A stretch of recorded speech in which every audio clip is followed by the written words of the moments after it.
अब हम बात करेंगे बिहार की। तो बिहार में भी महागठबंधन की सरकार के 1 साल पूरे हो गए हैं और इस 1 साल के दौरान अब समीक्षा का दौर भी शुरू हो गया है कि 1 साल की सरकार का क्या कुछ रहा है सियासी हाल।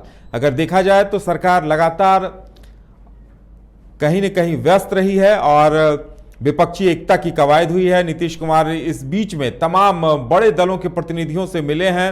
उन्होंने एक मोर्चा बनाने की कोशिश की और उसमें काफी कामयाब भी रहे। शुरुआत बिहार से हुई, बिहार में बैठक हुई थी, 26 दलों के प्रतिनिधि जुटे थे और अब आगे भी बैठक हो रही है।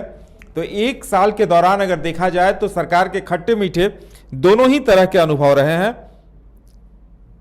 ये सरकार के 1 साल, आज 1 साल होने के बाद अब सरकार के 1 साल पर अगर समीक्षा की जाए और अमूमन तमाम मीडिया भी समीक्षा कर रही है और जितने राजनीतिक विश्लेषक हैं वो भी देख रहे हैं कि आखिर क्या कुछ बदला है। क्योंकि इससे पहले नीतीश कुमार एनडीए के साथ थे, एनडीए के साथ सरकार चला रहे थे और अब कहा जा सकता है कि वो तेजस्वी के साथ है और चाचा भतीजे की सरकार के 1 साल पूरे हो गए हैं। तो जाहिर सी बात है चाचा नीतीश तेजस्वी की सरकार के 1 साल पूरे होने पर कई सारे सवाल हैं कि आखिर इस सरकार ने बिहार को क्या कुछ दिया है। जो लगातार वादे किए जा रहे थे नई नियुक्तियों के, उनमें सरकार कहां तक कामयाब रही है। ऐसे कई सवाल हैं जिनके जवाब जानने की हम कोशिश करेंगे, क्योंकि 1 साल में सियासत काफी बदली है। अगर देखा जाए तो इस बीच में 2 मंत्रियों का इस्तीफा हुआ है। आंदोलनों, जो कुछ आंदोलन हुए हैं वहां अब सरकार के 1 साल पूरे होने पर जहां विपक्ष हमला बोल रहा है, वहीं सरकार अपनी उपलब्धियां गिनाने में लगी है।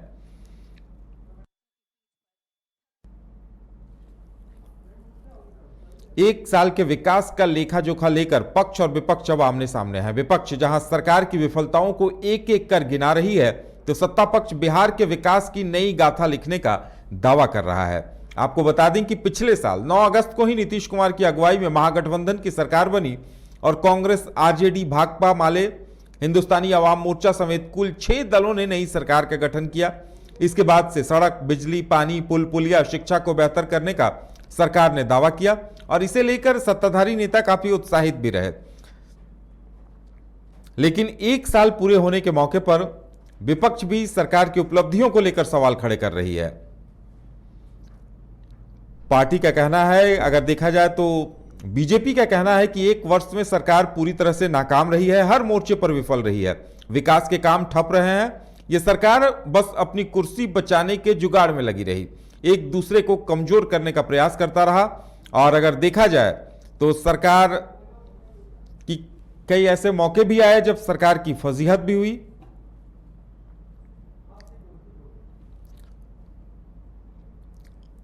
एक बड़ी घटना जो और रही कि ट्रांसफर पोस्टिंग को लेकर भी सवाल खड़े हुए, जिसके बाद नीतीश कुमार को ट्रांसफर पोस्टिंग रद्द करने पड़े थे। नई सरकार बनी तो सीएम नीतीश ने तेजस्वी यादव को डिप्टी सीएम बना दिया। बीजेपी ने इसे भी जनमत का अपमान बताया था और कहा था कि आप गठबंधन में चुनाव लड़े थे और आप फिर दूसरे गठबंधन में चले गए। अब नई सरकार बनने के बाद से ही तेजस्वी को मुख्यमंत्री बनाने की चर्चा भी होने लगी थी, की ओर से दबाव भी बनाया जा रहा था। बार बार इस तरह की बातें सामने आ रही थी कि नीतीश कुमार अब केंद्र की राजनीति करेंगे और बिहार की कमान तेजस्वी को सौंपेंगे। इस तरह की कई बातों को लेकर चर्चाओं का बाजार भी गर्म रहा। तो नीतीश कुमार के पाला बदलने को लेकर भी विपक्ष ने लगातार हमला बोला और आरोप उन पर यह लगता है कि 9 साल में, पिछले 9 साल में उन्होंने 3 बार पाला बदला है। और देखा जाए कार्यकाल की बात की जाए तो 2 मंत्रियों का इस्तीफा रहा है और शिक्षा मंत्री और विभागीय सचिव का विवाद भी चर्चा में रहा है इस 1 साल के दौरान।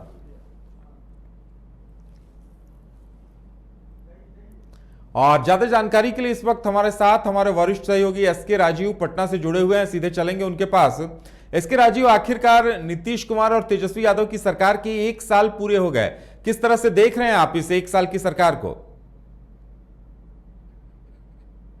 चूंकि 9 अगस्त 2022 आज का ही वो दिन है जब नई सरकार ने बिहार में फॉर्म की थी और एनडीए गठबंधन को छोड़ करके नीतीश कुमार महागठबंधन के साथ आए थे और उप मुख्यमंत्री के रूप में बतौर तेजस्वी यादव ने आज ही शपथ ग्रहण किया था। लेकिन अगर आप इस पूरे 1 साल को देखेंगे तो इस 1 साल में सरकार के नाम उपलब्धियों भरा आप कम से कम इस साल को नहीं कह सकते हैं।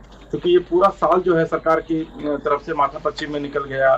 शिक्षा का आंदोलन, पुलिस के द्वारा लाठीचार्ज, बीजेपी का एक बड़ा आंदोलन, उसमें कई सांसदों और विधायकों पर लाठीचार्ज। भागलपुर में जो तिरुपति में लगभग 1700 करोड़ की लागत से जो पुल बना था, वो पुल अचानक डेमोलिश हो जाता है। गोपालगंज में एक पुल जो है वो ध्वस्त होता है। इसके अलावा विपक्ष जो है वो लगातार सरकार के ऊपर हमलावर रही। तो सरकार को एक साल जो है पूरी तरीके से समझने में ही लग गया। और उसके बाद जो अभी आप देख रहे होंगे कि जो एक नई सियासत शुरू हुई है राष्ट्रीय स्तर पर, उसके अगुवा नीतीश कुमार बने हैं। और फिर अब नीतीश कुमार राज्य पर कम और इस बात पर ज्यादा ध्यान दे रहे हैं कि किस तरीके से उनकी कुर्सी जो है वो बिहार में कम से कम बची रह जाए। और राष्ट्रीय नेतृत्व करने का अगर उनको मौका मिलता है तो जो अगस्त के लास्ट में और जो सितंबर फर्स्ट वीक में जो मुंबई में बैठक होने वाली है, उस बैठक में आखिर नीतीश कुमार को महागठबंधन यानी कि इंडिया का अगुवाई करने का मौका मिलता है कि नहीं मिलता है। तो इन तमाम इसी उलट फेर और इसी आप कह सकते हैं कि उधेड़ बुन में पूरे नीतीश कुमार जो है वो बने रहे। और यही वजह है कि एक साल सरकार के एक साल को कम से कम आप उपलब्धियों वाला साल नहीं कर सकते, क्योंकि बिहार में कोई भी ऐसी बड़ी परियोजनाएं जो है वो इस एक साल में नहीं आई। कोई बड़ी ऐसी योजनाएं जो सरकार की चल रही थी वो नहीं आई। आपको याद कीजिए कि जब पिछली सरकार थी उस समय उद्योग विभाग में जो है वो कई बड़े काम हुए थे। शाहनवाज जब उद्योग मंत्री थे तो कोको कोला जैसी कंपनी जो है वो बेगूसराय में अपना प्लांट खोली थी। पूर्णिया में इथनॉल कंपनी जो है वो वहां पर जाकर के अपना प्रोजेक्ट को लॉन्च की थी। तो अगर आप उस अनुपात में देखेंगे तो ये जो एक साल जो बीता है सरकार का, महागठबंधन सरकार का, वो बिल्कुल ही उपलब्धियों भरा नहीं रहता है। हाँ, इसे एक साल में एक चीज जरूर देखने को मिला है कि आंदोलन जो है वो, चाहे वो पंचायत सेवक हो, चाहे वो आशा कार्यकर्ता हो, चाहे वो नियोजित शिक्षक हो, चाहे वो सीटीईटी जो अभ्यर्थी हो, इन तमाम लोगों ने आंदोलन निश्चित तौर पर बिहार में जबरदस्त किया है। हाँ, एक चीज इस बीच में जरूर देखने को मिला कि राज्य सरकार को दो अपने मंत्रियों से न सिर्फ उन पर लगे आरोपों की वजह से त्यागपत्र लेना पड़ा, बल्कि दो मंत्री जो है वो इन दिनों भी सरकार से जो है उनका वर्चस्व को लेकर के उनकी लड़ाई जो है वो चल रही है। जिसमें कि शिक्षा मंत्री चंद्रशेखर हैं, दूसरे जो हैं भूमि सुधार एवं राजस्व मंत्री आलोक मेहता है। तो आप ये कह सकते हैं कि इसे एक साल में अपने ही मंत्रियों से सरकार को जो है, मतलब कि सरकार के विषय में ये कहा था कि सरकार मुख्यमंत्री होते हैं, उनकी कैबिनेट होती है, तो उनको इस चीज से जूझना पड़ रहा है। तो आप कुल मिलाकर यह कह सकते हैं कि एक साल जो है वो महागठबंधन के लिए निश्चित तौर पर उपलब्धियों का साल कम से कम नहीं रहा है। हालांकि आज इस मौके पर आरजेडी और जेडीयू की तरफ से प्रेस कॉन्फ्रेंस भी बुलाया गया है। वहां पर वो लोग अपने एक साल के कामों का बखान करेंगे कि उन्होंने बहुत सारे काम किए और वो केंद्र सरकार पर आरोप भी लगाएंगे कि केंद्र सरकार की तरफ से फंडिंग जो है वो नहीं की गई, इस वजह से विकास का काम जो है वो प्रभावित हुआ है। लेकिन अगर आप कुल मिलाकर कैलकुलेट करेंगे और कैलकुलेटिव आप देखेंगे इस पूरे मामले में, तो सरकार के लिए कम से कम एक साल जो है वो उपलब्धियों भरा नहीं रहा है।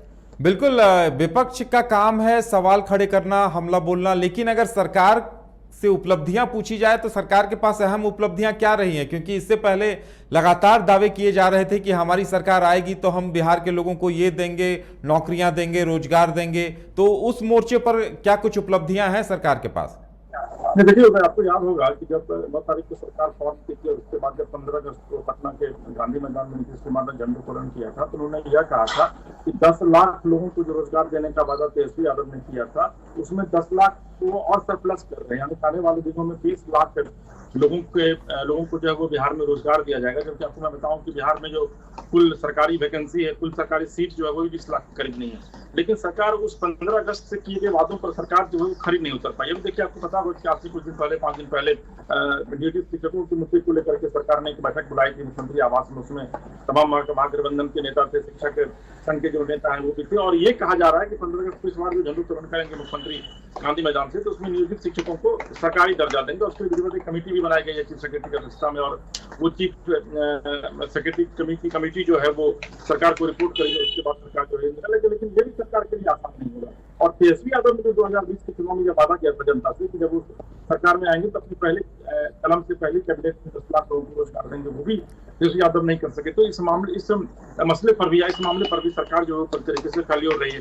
दूसरी जो महत्वपूर्ण बात है कि कुछ नियुक्तियां निश्चित तौर पर हुई है, लगभग 15 से 20 हजार नियुक्तियां भूमि सुधार एवं राजस्व विभाग में हुई है, 10,000 के करीब जो है वो स्वास्थ्य विभाग में भी हुई है। तो नियुक्तियां जो है वो सरकार कर रही है। लेकिन आप जो एक वादा करके, जो दावा करके आप आए हुए थे कि हम लगभग 10 लाख और फिर 20 लाख लोगों को जो नौकरी देंगे, तो उस पर कहीं ना कहीं सरकार पूरी तरीके से अभी तक फेल रही है। और यही वजह है कि विपक्ष इन मुद्दों को लेकर के सरकार को घेरने की कोशिश कर रहे हैं। हालांकि देखिए, विपक्ष अपनी जगह पे, विपक्ष की अपनी राजनीति होती है। विपक्ष की नजर में अगर आप देखेंगे तो सरकार को कोई भी काम उनको नजर नहीं आता है। लेकिन इसके बावजूद विपक्ष सरकार को घेर रही है और सरकार के ये दावे हैं कि सरकार लगातार काम कर रही है और आने वाले दिनों में और भी काम करेंगे। दूसरा जो सबसे महत्वपूर्ण मुद्दा है उधर, वो है लॉ एंड ऑर्डर का मुद्दा है, क्योंकि इस नई सरकार के आने के बाद बिहार में सबसे ज्यादा किसी भी चीज की स्थिति खराब हुई है तो वो लॉ एंड ऑर्डर की हुई। आप देख लीजिए पिछले 30 दिनों में 30 हत्याएं हुई हैं बिहार में, और उसमें कई ऐसे हत्याएं जो काफी बड़ी हत्याएं हुए हैं, जिसमें कि आप मुजफ्फरपुर में देख लीजिए जो शाही हत्याकांड है, उसमें 4 लोगों की गोली मार करके घर में घुस करके हत्या कर दी गई।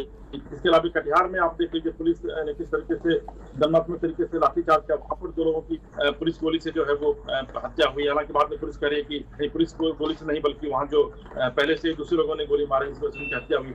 तो पुलिस भी जो है वो लगातार पिछले 1 साल में विवादों में काफी रही और बिहार में अपराध का ग्राफ भी जो है वो लगातार बढ़ा है। तो ये तमाम इस तरह के मुद्दे हैं, इन मुद्दों को निश्चित तौर पर सरकार जो है वो ध्यान देगी और आज प्रेस कॉन्फ्रेंस जब होगा तो वो सरकार अपनी स्थिति को स्पष्ट करेगी।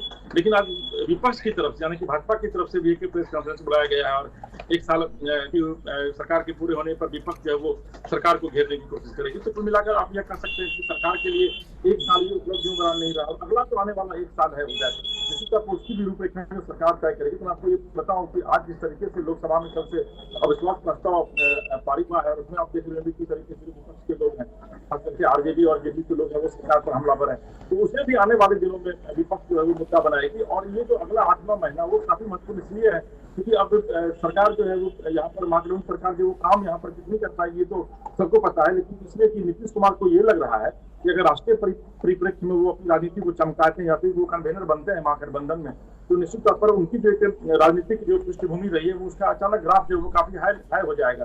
तो अब पूरी तरीके से नीतीश कुमार जो है वो राष्ट्रीय स्तर पर अपने आप को फोकस कर रहे हैं और यही वजह है कि बिहार में जो विकास का काम हुआ है न सिर्फ प्रभावित हुआ है बल्कि आगे आने वाले दिनों में और भी ज्यादा प्रभावित होगा और शायद सरकार इस पूरे मामले को लेकर जनता के पास जवाब नहीं दे पाएगी। चलिए एस के राजू, हमारे साथ जुड़ने के लिए और तमाम जानकारी देने के लिए आपका बहुत बहुत धन्यवाद। तो नीतीश तेजस्वी की सरकार के 1 साल पूरे हो गए हैं, विपक्ष जहां सवाल खड़े कर रही है वहीं सरकार अपनी उपलब्धियां गिनाने में लगी हुई है। देखने वाली बात यह होगी कि कौन किस पर भारी रहता है और देर शाम तक जब ये महामंथन चलेगा कि 1 साल की उपलब्धियां अगर इन्हें आंकड़ों के जरिए देखा जाए, इस आईने पे परखा जाए, तो कौन क्या कुछ बिहार वासियों को मिल पाया है ये आने वाला वक्त बताएगा और बिहार की जनता तय करेगी कि इस 1 साल के कार्यकाल में बिहार वासियों को क्या कुछ मिला है।